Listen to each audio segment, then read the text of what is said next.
Was your narcissist a villain or a victim? You see, a lot of times narcissists will be in one of either category. They're either the villain or they're the victim. But typically, they'll never be honest about whichever one they are. So you have narcissists that are the overt kind that you see out there and you recognize very quickly, like, oh, this person has something wrong. There's something different about this person. Maybe there's something not actually right with his personality, kind of a thing. And you start realizing, hey, this might be an overt narcissist. This might be someone who is actively engaging in levels of abuse. Now, it might just be mentally, emotionally, but it also could be in physical abuse. As narcissists, a lot of times will progress. The more you take them back, the longer they're in the relationship, the more they will accelerate their level of abuse. So this person could be the villain in the situation. So they could be the one who's actively abusing, actively aggravating the situation. They're the ones that are raging, that are yelling, that are throwing things, that are breaking things, that are destroying your life in so many different ways. And then there's the opposite side, and there's the narcissist that's the victim. These are the more covert narcissists, the ones that kind of slide underneath the radar that most people outside don't realize, and a lot of times the people in the relationship don't realize what's actually going on. These are the ones that slowly come in and start to nitpick at tiny little things. They start to devalue in different ways. They start to get to you in small little ways that tend to reduce your self-confidence or your self-worth or your self-esteem. And these on the victim side, they'll come in and they'll isolate you. They'll make sure that you're not around anybody else because why would you want to be? You need to spend time with them if you show them love, if you care about them. And they'll try to manipulate you back time and time and time again through a victim mentality. A lot of times I talk to people with one-on-ones and I'll be interacting with them, and some of them are being completely on the villain side where they're like raging, yelling, throwing stuff, and others are that more subtle side. They're more on like the victim side where they're coming in quieter and just saying little things to be able to control and to manipulate the conversation. If that's what you're dealing with, there's a lot of different things that go into that. It's a lot of different things that go into different forms of narcissism, and each one is very scary, is very manipulative, and is abusive.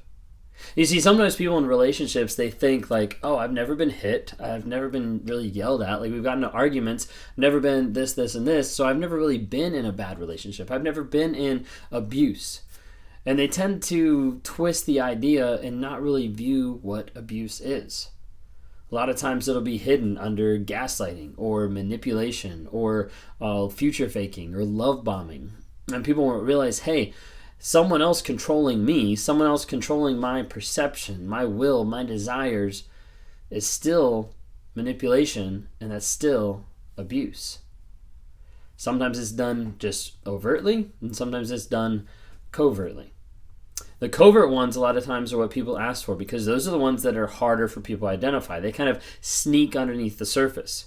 It's like the little phrases that you don't necessarily pick up right away. It's the little comments that slowly eat away at you and kind of get at your self-esteem over a period of time. Like, do you really think you should be wearing that? Or, why are you going to the gym? Like, do you need to impress somebody? The little things that they'll use to just put a tiny little wedge. Something that will start to make you doubt your self-worth and doubt what you're doing. You see this oftentimes exemplified in isolation, where the narcissist will not tell you can't go be with other people, but will say like, oh, well, I thought you were going to spend time with me. Like, I thought you loved me. I thought we were going to spend time together. Or they'll start to devalue those friends just a little bit of like, you know what? Like, I heard someone say something about you the other day, and I don't know. I just get a weird vibe about them. I don't think you should really hang around them. They do anything they can to be able to control and manipulate. Coverts, I think, are the more dangerous side. And that's the side that is really, really hard to identify and can slip underneath the radar between the people inside the home and people outside. If you're new here on this channel, I'm a self-aware narcissist, and I've been working on myself for years to try to grow and change who I am. It's something that I still struggle with on a day-to-day basis. The narcissistic thoughts, the emptiness, the empathy, all those different things are stuff that I battle on a day-to-day basis. And I'm on this platform to try to bring awareness, growth, healing, and change to people out there. Because there's a lot of people that don't know about narcissism. They don't know they've been in an abusive relationship, and they just think this is the norm. Or they think This is love. And those are the people that I try to talk to each and every day. Almost every single day, I'm sitting down talking with someone who's been in an abusive relationship or who's come out of one, and they don't know what to make of it. They haven't found closure. They can't talk to the person anymore. They know that person's toxic for them, but they still want to go back, in countless different scenarios. And those are the type of people that I try to talk to every single day to try to help them find healing and change and to be able to grow. If that's you and you want to talk sometime, would love to be able to talk more. And click on the link for my website, Raw Motivations, and go click on one-on-ones. Would love to talk to you and try to help you find that healing and growth. You see, oftentimes when I'm doing one-on-ones, I'm interacting with people and they give me examples. They talk to me about different things that pop up. They'll have the narcissist that will say, here we go again.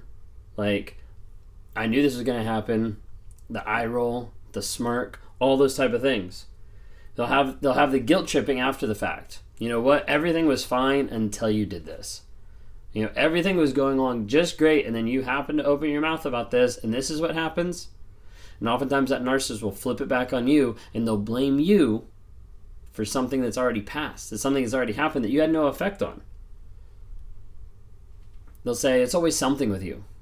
Like, you always bring something to the table. Like, you're always complaining. You're always... And they'll try to nitpick at those little things over and over and over. A lot of times you'll see a narcissist try to tell you something after the fact. So you go out to eat and you didn't order dessert. You didn't even ask the waiter for dessert. And you leave, and the narcissist is like, I was going to get dessert, but you didn't really offer. Or I was going to do this, but you didn't even include me. Or I was going to this, but you didn't even tell me this was going on. And what they'll try to do is they'll try to play the blame game with you over a period of time. So they blame you for something that's already in the past.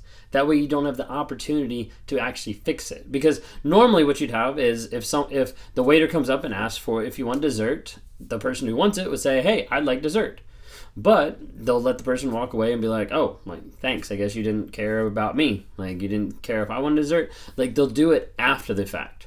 And the reason why is to be able to up the blame game, which breeds more from you. You as being the empath, or the other person in the toxic relationship, when I'm degrading you that way of like, I guess you didn't think about me, it starts to make you on the defensive, and it starts to make you think like, oh yeah, I did care about you. Like, oh yeah, I'm so sorry, let me do this. And it builds a slow habit of letting you take the blame for someone else's actions. So the fact that I sit at the table and I don't order dessert, and they walk away, and I blame you for that. I blame you for the fact that I didn't speak up. I blame you for the fact that I didn't acknowledge and express what I wanted. That slowly builds that blame where you start taking my blame.